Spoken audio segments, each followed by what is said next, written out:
कृपा पतितानां पावनेभ्यो वैष्णवेभ्यो नमो नमः।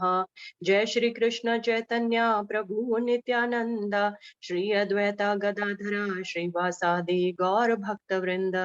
हरे कृष्णा कृष्णा कृष्णा हरे हरे, हरे Rama Rama Rama Hare Hare.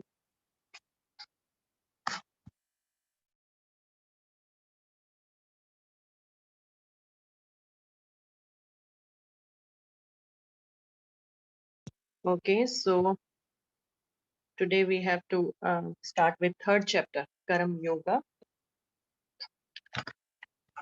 So yeah, we will talk about it as we read.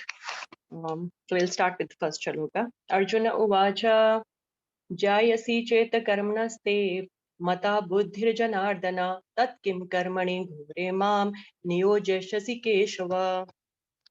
Vijayalakshmi Mataji, you can start reading, please. Translation and the purport. Hare Krishna. Mataji, can you please scroll down? Yes. Thank you, Mataji. Translation. Arjuna said, O Janardana, O Kesava, why do you want to engage me in this ghastly warfare? If you think that intelligence is better than fruitive work. Purport. The Supreme Personality of Godhead, Sri Krishna, has very elaborately described the constitution of the soul in the previous chapter, with a view to delivering his intimate friend Arjuna from the ocean of material grief. And the path of realization has been recommended, Buddhi Yoga or Krishna consciousness. Sometimes Krishna consciousness is misunderstood to be inertia, and one with such a misunderstanding often withdraws to a secluded place to become fully Krishna conscious by chanting the holy name of Lord Krishna. But without being trained in the philosophy of Krishna consciousness, it is not advisable to chant the holy name of Krishna in the secluded place where one may acquire only cheap adoration from the innocent public. Arjuna also thought of Krishna consciousness or Buddhi Yoga or intelligence in spiritual advancement of knowledge as something like retirement from active life and the practice of penance and austerity at a secluded place. In other words, he wanted to skillfully avoid the fighting by using Krishna consciousness as an excuse. But as a sincere student, he placed the matter before his master and questioned Krishna as to his best course of action. In answer, Lord Krishna elaborately explained Karma Yoga or work in Krishna consciousness in this third chapter. Thank you, Mataji. Hare Krishna. Thank you, Mataji. Hare Krishna. Yeah, so this chapter is now starting straight away with a question from Arjun. And what is this question? Why do you want to engage me in this ghastly warfare, the battle of Kurukshetra? Why? Because if you think that intelligence is better than fruity work, so what is Arjuna's confusion? It's between Buddhi Yoga. Intelligence was Buddhi Yoga. We discussed it in the second chapter. And fruity work, the Karam Kand or the Karam Yoga. So basically, he's confused between Buddhi Yoga and the Karam Yoga. Hare Krishna, Rama Mataji. So we just started with the first verse, and we are talking about Arjuna's question. So this chapter is starting with the question put forward by Arjuna to Krishna that, O Keshva, why you want me to engage in this warfare? So in the purport, which we have already read, we understand how Prabhupada is mentioning, it's very clear that Arjuna misunderstood the word Buddhi Yoga as inaction. No, we see here in the purport, Buddhi Yoga or Krishna consciousness. Sometimes Krishna consciousness is misunderstood to be inertia. People think that they don't have to do anything. It's inaction, no activity at all. It's simply use of intelligence. That's it, no action. So they misunderstand it. And at the same time, Krishna in the previous chapter talked about Karam Yoga, Nishkam Karam Yoga, performing one's duty without being attached to the result. So Arjuna is confused between the two. Which are the two things? That how can Karam Yoga and Buddhi Yoga simultaneously go together? Either one can be active or one can be inactive. Because Arjuna misunderstood that Buddhi Yoga is inaction, being inactive, and Karam Yoga is action, being active. So Krishna had talked about both the things in the previous chapter, Buddhi Yoga and Karam Yoga. So now Arjuna doesn't know what is he supposed to do. Why should he not use his buddhi, his intelligence, and stay away from this abominable activity of big war? And be inactive, not do anything, not do his duty. So he's totally confused. So in the second verse also now, Arjuna is requesting Krishna for an answer. So we will read the second verse.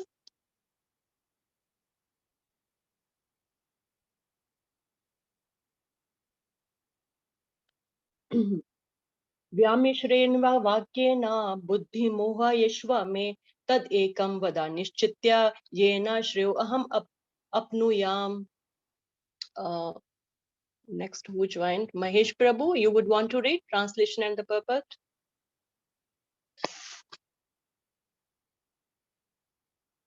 Or Shobha Mataji, you want to read next?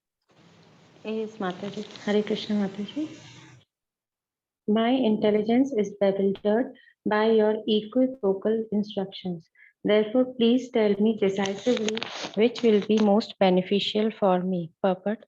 In the previous chapter, as a prelude to the Bhagavad Gita, many different paths were explained, such as Sankhya Yoga, Buddhi Yoga, control of senses by intelligence, work without fruitive desire, and the position of the neophyte. This was all presented unsystematically. A more organized outline of the path would be necessary for action and understanding. Arjuna therefore wanted to clear up these apparently confusing matters so that any common man could accept them without misinterpretation. Although Krishna had no intention of confusing Arjuna by any jugglery of words, Arjuna could not follow the process of Krishna consciousness either by inertia or by active service. In other words, by his questions, he is clearing the path of Krishna consciousness for all students who seriously want to understand the mystery of the Bhagavad Gita. Hare Krishna. Thank you, Mataji. Hare Krishna. Thank you, Mataji. Yeah, so he's again saying, my intelligence is bewildered by your equivocal instructions. So the two instructions, they are equivocal. They are equally sounding equally important, Buddhi Yoga and Karam Yoga. Krishna has given equal emphasis to both of them. So he's like, what to do? The very first word, Vyamishrena, they are equivocal. So what happened because of that? Buddhi Moha Yeshva. His Buddhi intelligence is bewildered. Moha Yashi. So it has been bewildered. So he doesn't know what to do now because of the two simultaneously opposite instructions, fighting or not fighting. What should he do? Therefore, he is saying, Tad ekam vada. Tell me just one instruction, one thing. What should I do? Fight or not fight? No, definitely. Nishchitya. Definitely tell me. Definitely tell me just one thing what I have to do. Tad ekam vada nishchitya. Shreyo. Yena Shreyo Aham Apnuyam. Shreyo. Barnali Mataji, you just joined. We are discussing the second verse. We just started. Okay, so Shreyo, which will be, far more beneficial for me, which will be for my ultimate benefit out of these two instructions. So Krishna, please tell me that. And in the purport, Prabhupada is mentioning that, what caused this confusion, because Krishna had discussed many topics in the second chapter. So now he wants more clear understanding. If buddhi or fixing the intelligence is superior, then why Krishna wants to engage Arjuna in this terrible action in the form of war? Arjuna wants to understand that. And there's one commentary of Acharya upon this. They say that, Krishna is addressing Arjuna as Janardana in the very first verse. So Janardana means, Ardana means pain, that, and Jana means associates. So Krishna, Arjuna wants to tell that, oh Janardana, you are causing pain to your Janas, your associates, by giving this instruction.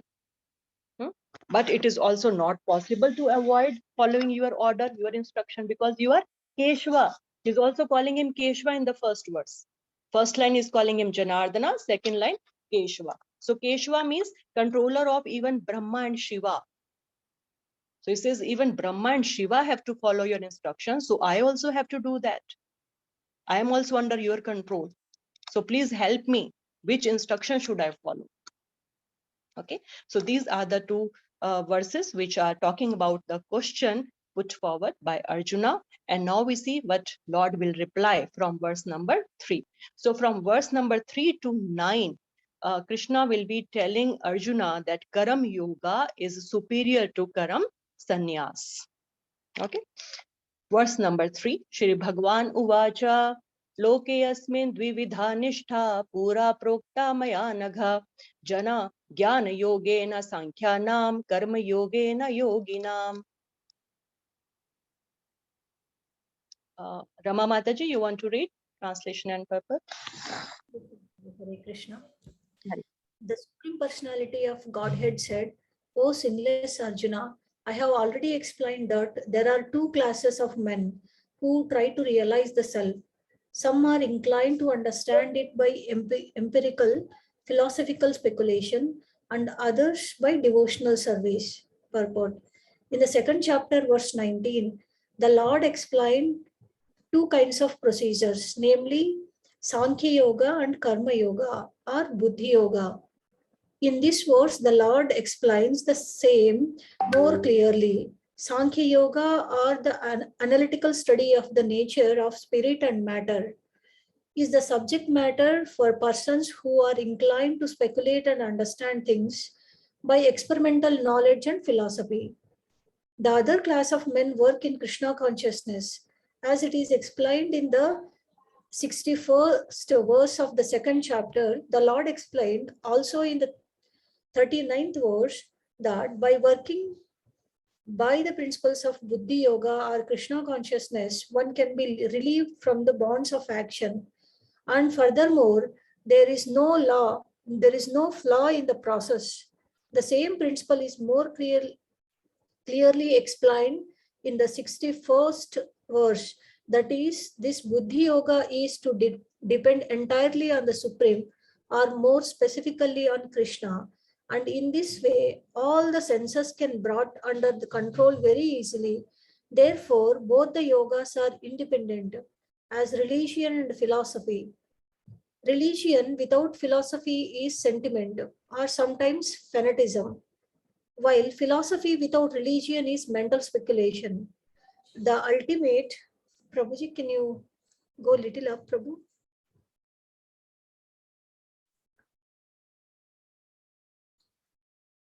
The ultimate goal is Krishna, because the philosophers who are also sincerely searching after the absolute truth come in the end to Krishna consciousness. This is also stated in Bhagavad Gita.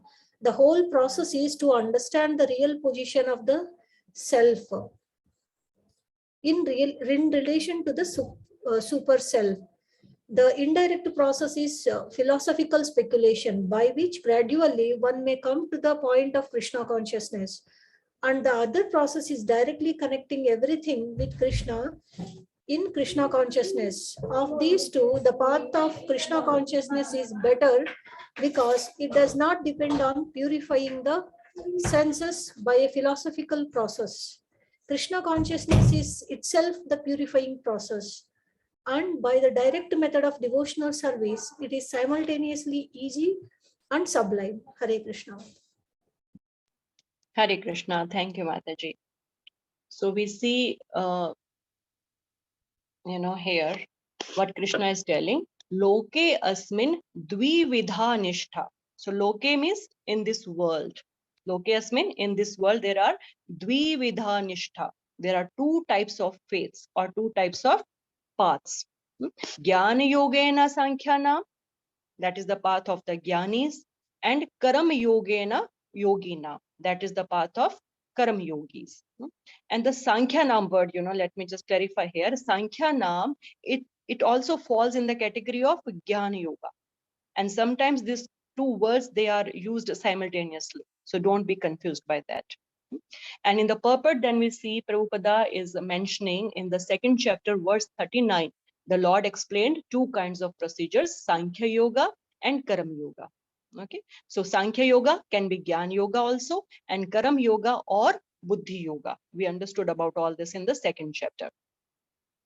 And then as we go down, Prabhupada is talking about verse number 61 from the second chapter. So we see the line here, the same principle is more clearly explained in the 61st verse, that this Buddhi Yoga is to depend on entirely on the Supreme.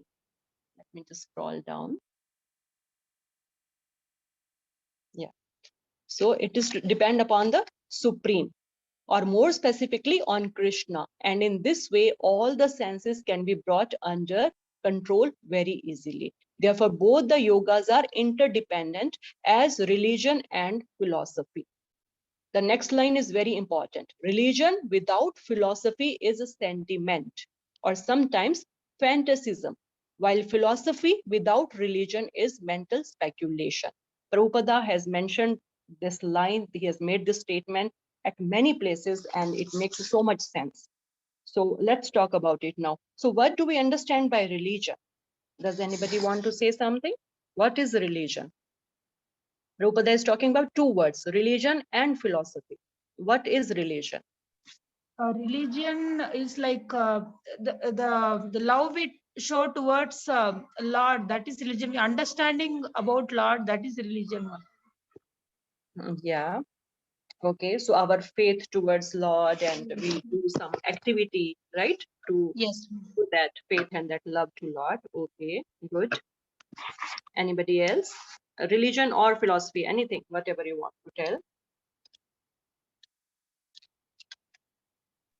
Philosophy means just without understanding, just following the rules without knowing about it, without logically knowing anything, just without following the scriptures, just following the rules that like not knowing any background about it. I feel that. Is that correct, Mataji? Philosophy.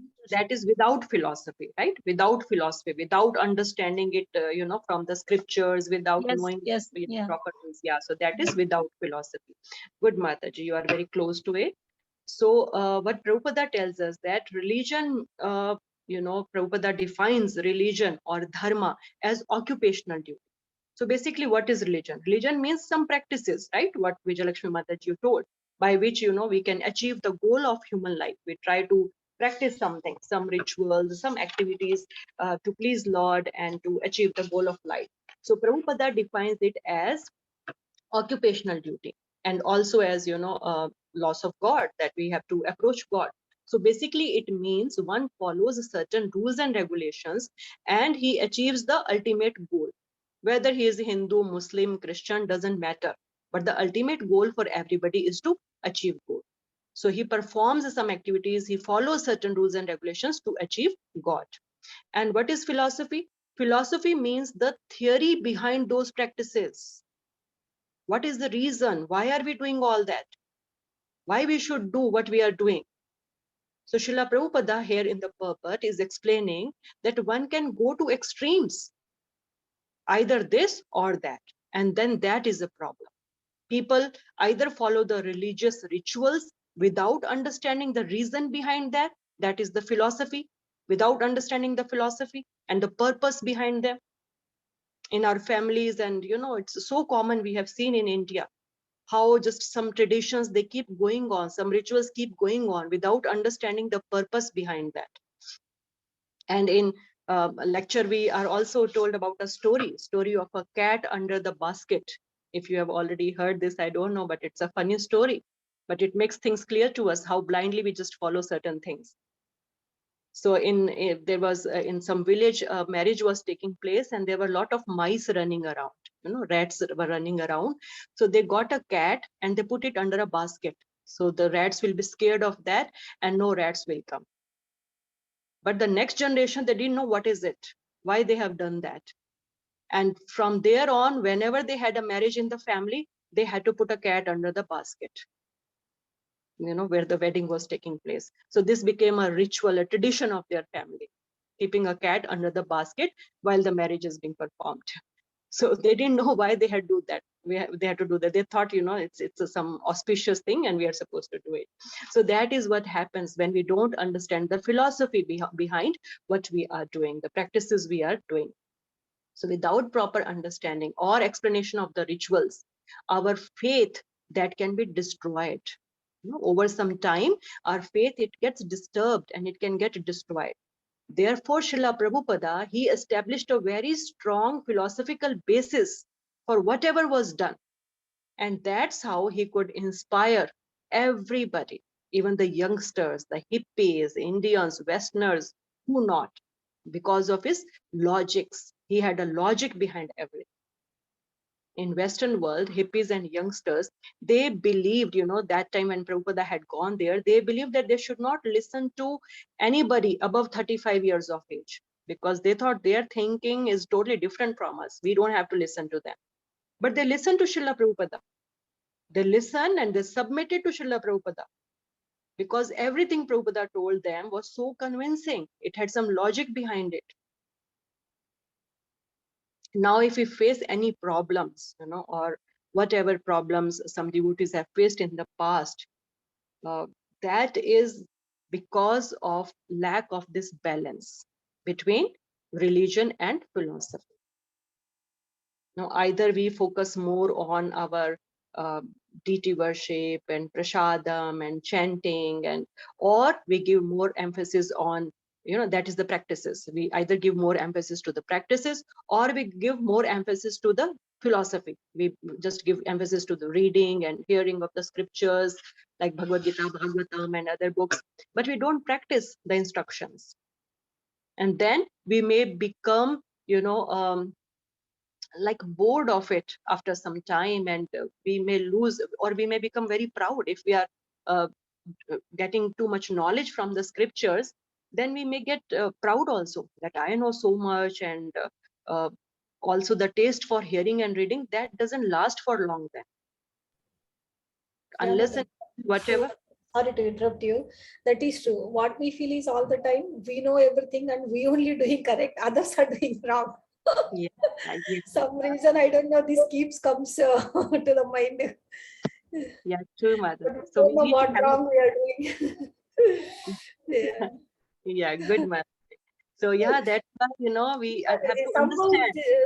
Mhm. yeah, Yeah, each please. individual has this concept of whatever Mhm. they are doing, that is only correct. What Mhm. others are doing, that is like kind of wrong. Mm. So if we are Something. doing as per the scriptures, then it is correct. But we feel like if we are doing that, then it is not correct. And we have to be grateful to our acharyas for helping us understand the scriptures and doing. So we should definitely not be proud. Yeah, we observe that, other peoples are not doing right thing and we are doing right thing, but we should not become proud of that. Rather, we should feel compassionate for those people who don't know what is right, what is wrong. If we can help them, we try to help them. We pray for them, and we, that's what is preaching. That's what is our mission. We try to be compassionate, and we have to pass on the message to them. So yeah, when we know what right is and we see other people doing the wrong things, so it becomes very obvious, we can observe all that things very clearly. Um, yeah, but the thing we are discussing here is that if we focus more only on philosophy, then we just, become puffed up that I know so much now and all that. Unless and until we put all that in practice, we can't advance. We can't keep our stability. We can't balance. And how does, that comes? Because when we practice, we serve devotees, Vaishnavas. Vasudeva Katha Ruchi comes from serving the Vaishnavas. If we don't practice what we are reading, what we are learning, then slowly, slowly we start losing the taste in reading also. Oh, this we already know. Oh, we have already read it. We have heard it many times. That's it. That becomes our mentality. So if we want our taste to just go on increasing, whatever we are learning, we have to practice it also. We have to serve the Vaishnavas. We have to do our chanting even better. We have to serve our deities even better. So we have to strike a balance between both of them. We have to practice with a sound back of philosophy. Otherwise, one will end up with mental speculation. Oh, no, I think this is not right. This doesn't, how is it possible?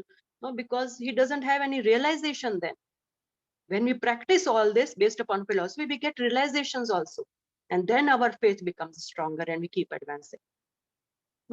So therefore, a balanced program is very important. And Prabhupada has given that to us. Morning Aarti, deity worship, then chanting, then Srimad Bhagavatam, evening time again Aarti, and then Bhagavad Gita class. And throughout the day, we have so many practical services also. So Srila Prabhupada emphasized upon following these programs, these instructions to strike a perfect balance of religion and philosophy. Otherwise, we can become sentimentalist, just doing something out of sentiments because we like doing it. Our mother was doing, our grandmother was doing. This has been going on in our family as a tradition. Or we will become, speculators, mental speculators, or fanatics, not faith, no progress, no purification, nothing. So no need for mental speculation for us. We don't have to add or subtract anything. No, we have to just repeat what Prabhupada has told us, and we have to just keep practicing what Prabhupada has advised us to do. In our very first class also, when we just started this program, we understood that from Srila Prabhupada's lecture, that if hearing and chanting is not there, then Archa Vigraha will become Galagraha. Galagraha is a big burden. If we don't hear from scriptures, if we don't do our chanting properly, then deity worship or whatever service we are doing, it will become a burden for us. Archa Vigraha will become a burden for us. We will start losing the taste in that thing. So we have to strike a balance. Okay. I think some other Mataji, devotee, please, you were trying to say something or ask something? No, Mataji. I mean, like while saying it looks like easy, but when you try to implement it, I feel like it's, I don't know. Sometimes we are, I mean, some period we will be able to do. After some time, again it goes down. Something like that, Mataji. I feel like little difficult only. Yes, yes. Yeah, of course, it's always easier said than done. But yeah, practice makes us perfect. We have to keep practicing. Yeah, Mataji. yeah, yeah. Because reading and telling, it's like a, okay. I mean, Mhm. anyone is like telling, but when it Mm. comes to implementation and doing the things, that Mhm. time we feel little pain. Yeah, that's there, Mataji. Yeah, implementation is difficult, and Yeah, we have to keep practicing. Abhyas, that's what we teach to our kids also. They find everything so difficult, even writing letter A in the beginning. But we make them yeah, practice. So as Krishna also told, abhyasena tu kaunteya. So we have to keep doing abhyas, keep practicing, realizing. First time you may not even realize that you did something wrong or you felt proud. Second time you may realize it. Third time you will try not to, be proud. yeah. You will, This I yeah. observed, So it Mataji. This I slowly happens. observed something. Yeah. Yes. So it gradually, yeah, it will improve. So no Slowly, problem. slowly, while doing the mistakes, immediately we will get some realization sometimes. Yeah. Sometimes we did not even come to know also what we have done wrong. Yes, yes, Mataji. So if we do our chanting and sadhana also properly, then also our realization becomes stronger. We can realize our mistakes soon. We would not have any bad thoughts, and that really helps us the day, because internally when we are connected to the super soul, and we feel compassion for everybody, then we don't see these things. And you may observe it also. The day your chanting is not good, even the smallest a thing which goes wrong outside, that will disturb you, and you will just start finding faults in everything and everybody. But when you are peaceful inside, having chanted your rounds properly, having good connection with the Lord, you will get proper understanding. So it depends upon our sadhana also a lot. And yeah, we are just practicing, we are beginners, so we have to keep practicing, keep trying again and again. Okay, nice. Yeah, Mataji, a small question here I had. Like you said that we are always correcting others. We find things are going wrong. If someone in front of us, like deity worship or maybe reading or chanting, someone is doing, like we are also neophyte and the other person is also. But then there is something wrong in the process of that person. So he or she is doing it according to his own understanding. But if we like know the real correct process, so should we correct that person or like wait that okay, maybe with time Krishna himself will correct, so I should not find fault and start correcting, because people get irritated when we are correcting again and again that okay, I'm doing it according to my Mhm. understanding, then why you are Mataji, every time. yeah, got it, Mataji. So as I just mentioned, we don't have to do it according to what I think is right, what I want. We have to do what Prabhupada has told us. That's what I said here. No addition, no subtraction, nothing. We don't have to speculate mentally, oh, this might be better like this, and this should not be done, not necessary. No addition, no subtraction from our side. So if someone is not following the process properly, according to Prabhupada's instruction, and if you think that person is not listening to you, you can tell in a friendly way. As you said, if both of you are at the same level, then sometimes if you try to give instruction to that person, she would not listen to you that seriously, that how come she knows more than me or something, because you're on the same platform. So in a friendly way you can try to correct her, but if she's getting irritated or disturbed, then you should get back and you can ask some senior devotee to guide that Mataji, Prabhuji, that devotee. Okay, so Yes, yeah, definitely there's nothing Mataji. wrong in correcting them. You are not finding fault because of some bad intention, some enviousness, or because of proud or something. No bad intention is there behind it. You are trying to correct it because the process Yeah, is yeah, trying to just help, but then other people also think like, so okay, you can they have. ask some, yeah, you can ask their leaders or some seniors whom they may take more seriously. They can guide them. They can guide. Okay. Okay, okay, thank you, Mataji. Okay. So yeah, we are on third chapter, purport only. Um, Yeah. So one clarification, it will be good if we make here only. In the second chapter also, I had mentioned about it, and now going forward also, this will happen at several places. So don't get confused. What happens is that, at quite a few places, especially in the first 6 chapters, Srila Prabhupada is translating Karam Yoga as Krishna consciousness, which he is doing here also. Krishna is talking about Karam Yogena Yogina, and Prabhupada, he talks about devotional service, Krishna consciousness. So there is difference in Karam Yoga. Somebody may question you that what is this, Karam Yoga is this, and Krishna consciousness is this, so all that. Some scholarly people, they may ask questions, it is that it's a deliberate mistake, and they may have issues with Prabhupada's translation or something. So we need to have proper understanding about it. Because it once happened, initially when Prabhupada was also there, one French scholar, he asked Prabhupada, why you are, he asked one devotee that why your Swamiji, he has put Bhakti and Hare Krishna Mahamantra where there is, no mention of it by Krishna. But when the devotee told Srila Prabhupada about it, Prabhupada was not disturbed at all. He said he has rightly understood that, yeah, Krishna didn't say this, but I am saying it. He has got the message right. So why Prabhupada does that? We need to have proper understanding of this.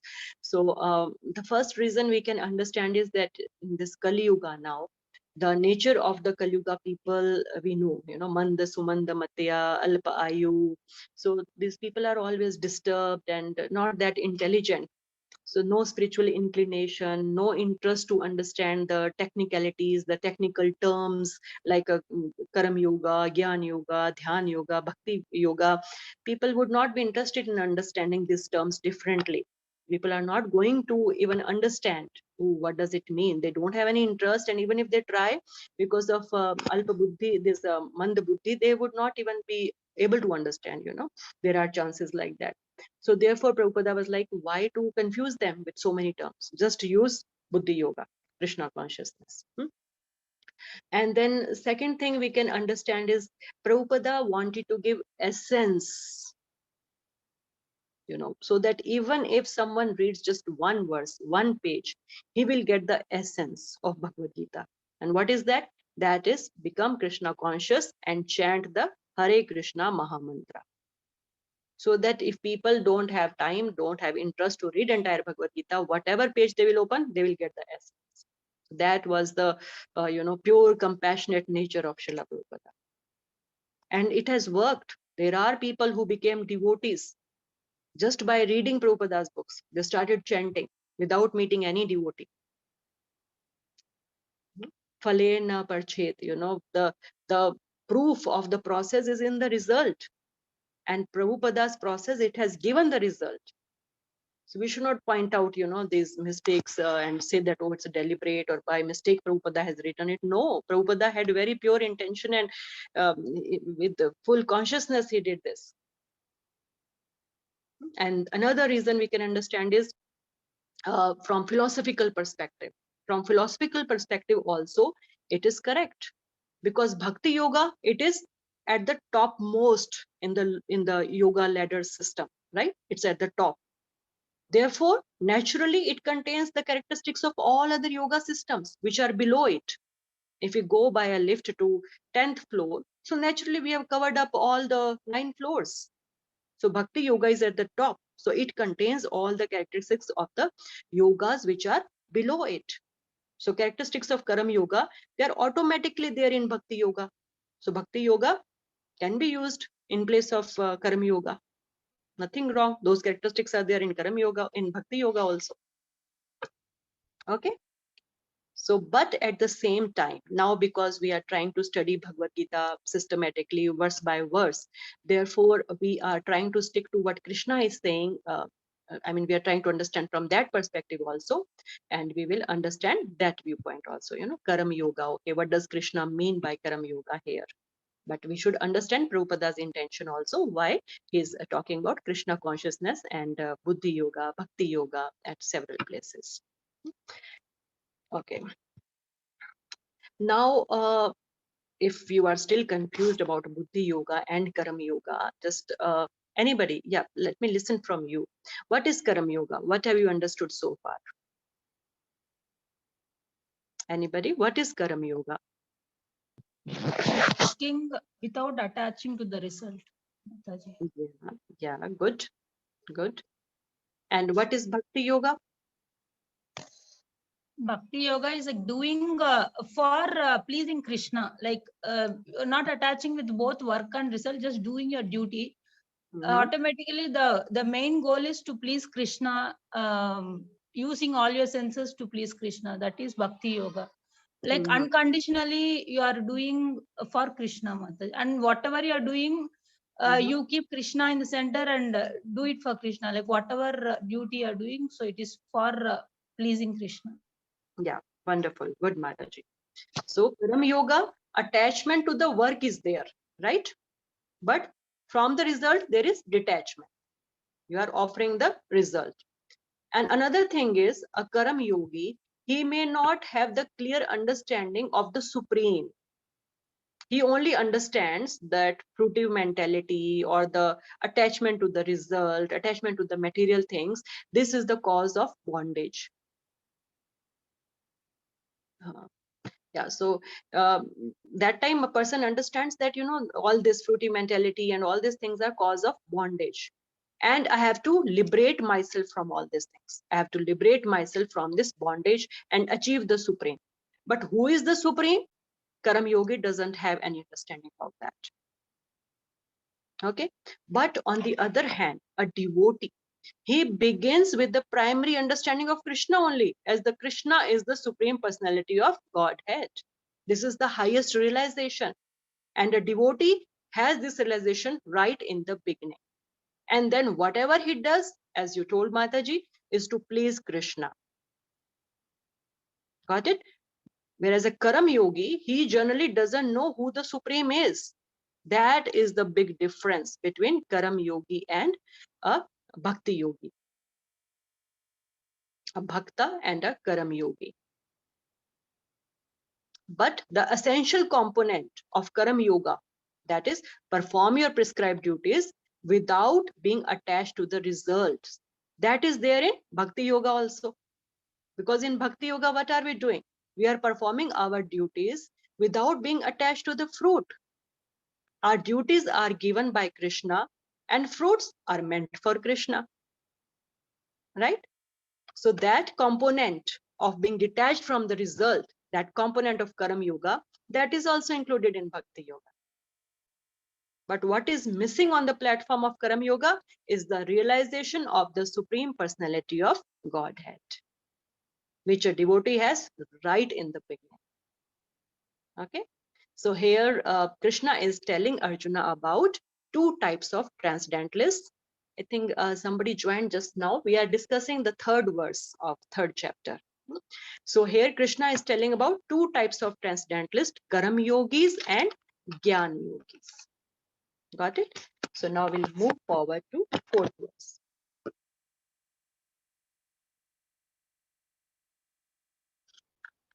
Verse number 4. Na karmanam anarambhan nashkarmayam purusho ashnute na cha sanyasana deva siddhim samdigachati. Someone please read the translation and purport.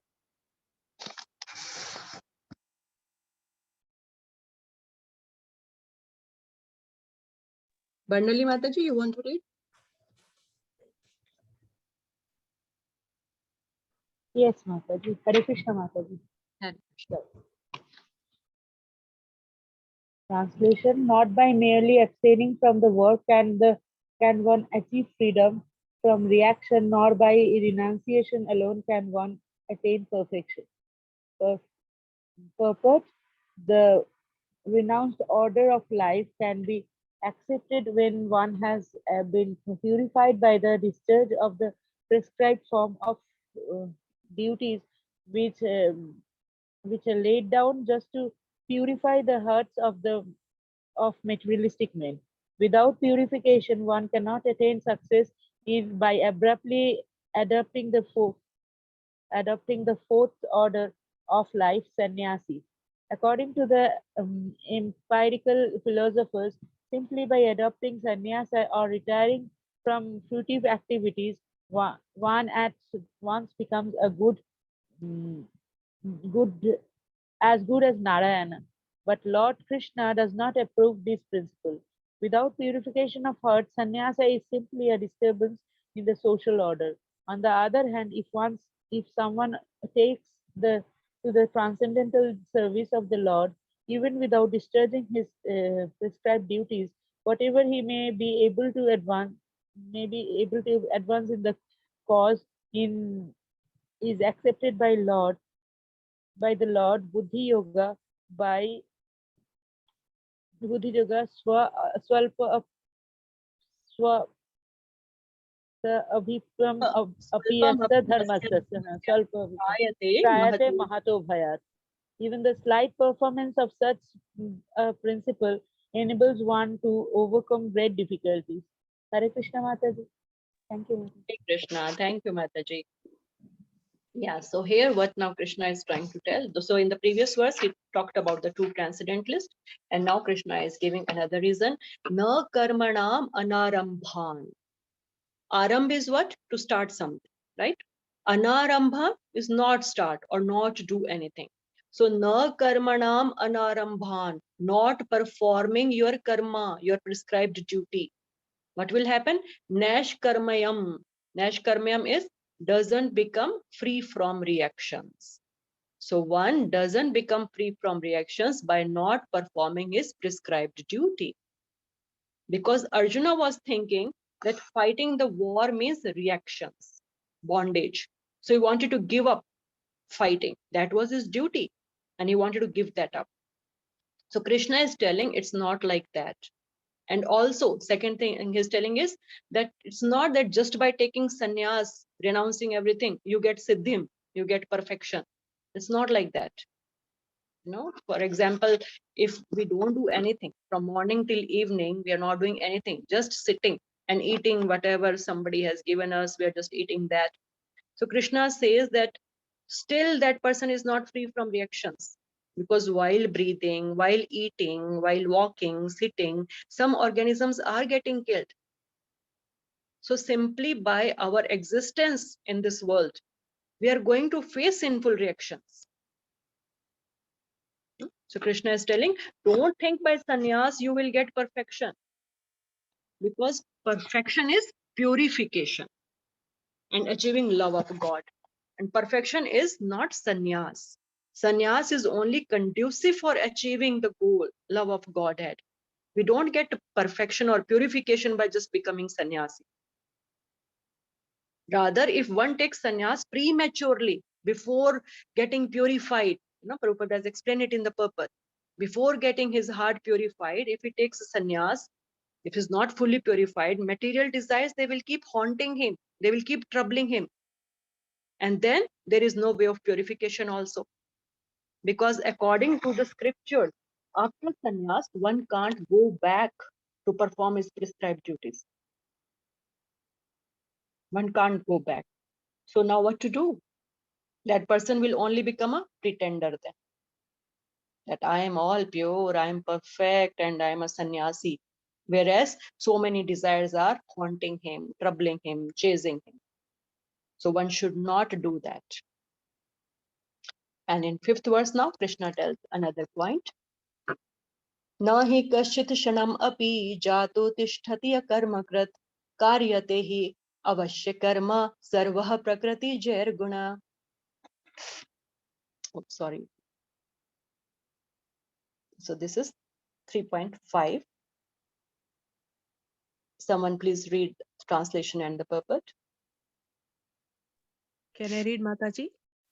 Yeah, sure, Mataji. Everyone is forced to act helplessly according to the qualities that he has acquired from the modes of material nature. Therefore, no one can refrain from doing something, not even for a moment. Purport. It is not a question of embodied life, but it is a nature of the soul to be always active. Without the presence of the spirit soul, the material body cannot move.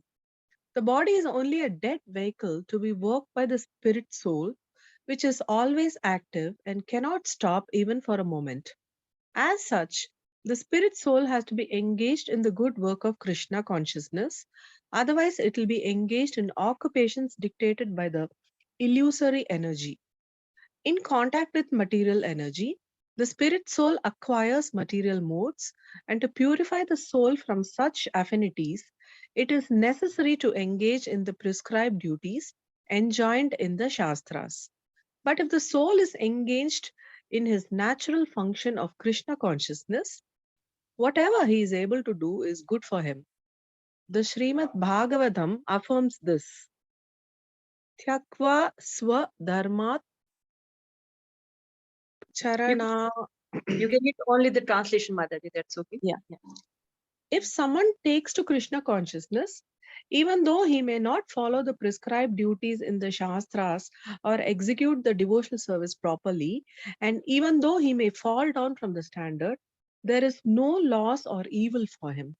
But if he carries out all the injunctions for purification in the Shastras, what does it avail him if he is not Krishna conscious? So the purificatory process is necessary for reaching this point of Krishna consciousness. Therefore, sannyasa or any purificatory process is to help reach the ultimate goal of becoming Krishna conscious, without which everything is considered a failure. Thank you, Mataji. Thank you, Mataji. Hare Krishna. So Krishna is telling another point to Arjuna here. And what is that? Nahi kaschit shanam api. That not even for a moment. Jato tishtati akaram krit. Without doing something. Now, not even for a moment you can sit without doing something. Karyate hi avashya karma. Avashya is helplessly. You will be helplessly pushed to do something. By whom? Prakriti Jair Guna. By the guna of the Prakriti, the modes, the 3 modes, they will push you to do something. And this we have realized so well now. Recent times also during Corona. In the beginning, everybody was excited. We will be home, nothing to do now and all that. But after some time, it became miserable sitting at home, and people got, I mean, not talking about the devotees, but in general, people didn't have anything to do. And there were so many depression cases also, so many household fights, and so many issues were there in the families. So though we say that we don't want to do any work, but we can't sit back like that. Now we devotees, we realize during chanting, it's so difficult for us to be just constantly sitting focused on just one thing. We may make our body sit, but our mind is wandering. Why? Due to rajogun. That's why it is important for us to be on satogun. That level is conducive for our bhakti and sadhana. If we are affected by rajogun, tamogun, it's difficult for our practices. Our mind will keep wandering. We may control our body and the gross senses, but mind will be affected then. So it will be difficult to focus for 2 hours. So one time, this is a person of Srila Prabhupada. He called His Holiness Gopal Krishna Goswami Maharaj, Guru Maharaj, at 1 o'clock in night, at 1 a.m. And he asked Guru Maharaj to publish one ad. And what was written there? Come and stay with us like us. Come and stay with us like us. So Prabhupada told, you publish this ad in newspapers and just, put it around on billboards and everywhere. So Gopal Krishna Goswami Maharaj, he said that, but Prabhupada, then so many people will come and we will not have so many resources. We won't be able to give them shelter and food and we won't be able to afford it. But then Prabhupada clarified that, just read, the last part of this ad, like us. No, they will have to follow all the rules and regulations, the regulative principles like us. So not many will come, because it's not easy for them to control their mind and come out of the rajogun and tamogun and do what we are doing. So therefore not many will come. It's not easy. People may tell us, you ISKCON people, hardly you do anything and you just sit and just keep chanting all the time. But is that easy? We only know, how these gunas, they push us and how difficult it is to control them and just be focused. It's more difficult than just naturally being pushed by the gunas. They don't understand it. So that's what Krishna is telling here in this verse, that because we are so conditioned, so entrapped by the three moods, that we can't sit for a moment not doing anything. It requires a certain level of sattva guna to, even attend these classes, read Bhagavad Gita, hear Bhagavatam, do our chanting. It requires some level of sattva guna. And Krishna is trying to tell Arjuna that you are a Kshatriya. You are filled with rajogun, passion. And you think you can take sannyas, you can renounce everything and just sit quietly in the forest. No, that's not going to work out. That's not possible. You will go there and Rajogun will push you and you will fight with somebody there. And in the purport, we saw how Prabhupada is mentioning such an important line here. Yeah, it's in the first half, that if, that either we have to be active in Krishna consciousness or we will be engaged by Maya in its service. So the message is, one can't be inactive. He has to take one of the option. That we have to decide. We want to serve Maya or we want to serve Krishna. We can't be inactive even for a moment. So that is the message given by Krishna to Arjuna and all of us. Okay, so moving on to it's 7:58, we will continue. We'll go to the next verse.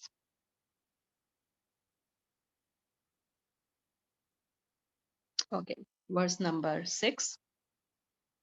And please pardon me, my Sanskrit is not good, so I beg your forgiveness. I just somehow try to read it, but let's focus more upon the translations and the purports. Karma indriyani samyamya ya aste manasa smaran indriyarthan vimudhatma mithyachara sa uchyate. Someone please read. Translate. Hare Krishna Mataji. Translation. One who restrains the senses of action but whose mind dwells on the sense objects certainly deludes himself and is called a pretender. Purport. There are many pretenders who refuse to work in Krishna consciousness but make a show of meditation while actually dwelling within the mind upon sense enjoyment. Such pretenders may also speak on dry philosophy in order to bluff sophisticated followers. But according to this verse, these are the greatest cheaters. For sense enjoyment, one can act in any capacity of the social order. But if one follows the rules and regulations of his particular status, he can make gradual progress in purifying his existence. But he who makes a show of being a yogi while actually searching for the objects of sense gratification must be called the greatest cheater.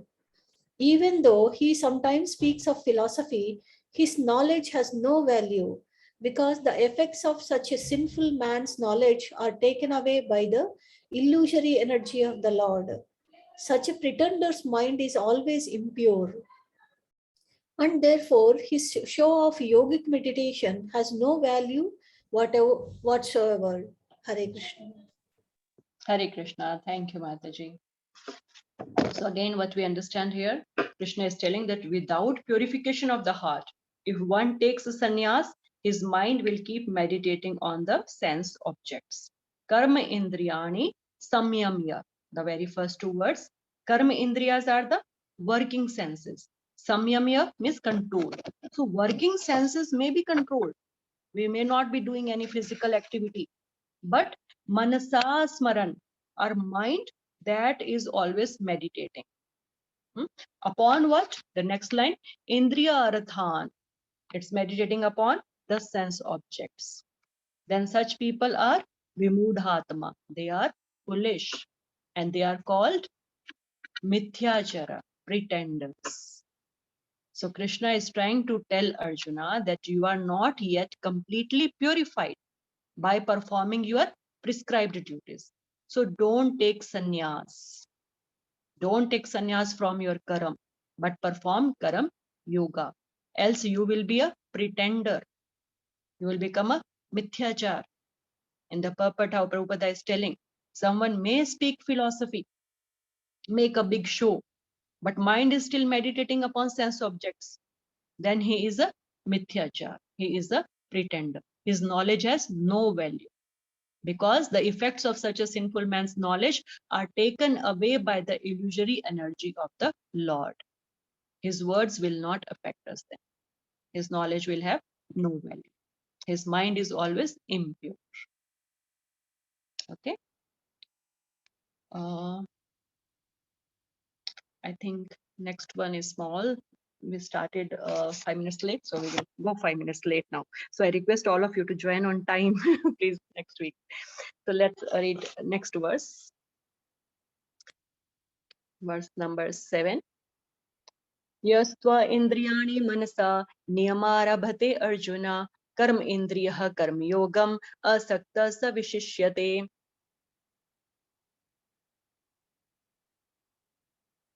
Someone please read. Can I read, Mataji? Okay, please. Translation. On the other hand, if a sincere person tries to control the active senses by the mind and begins karma yoga in Krishna consciousness without attachment, he is far superior.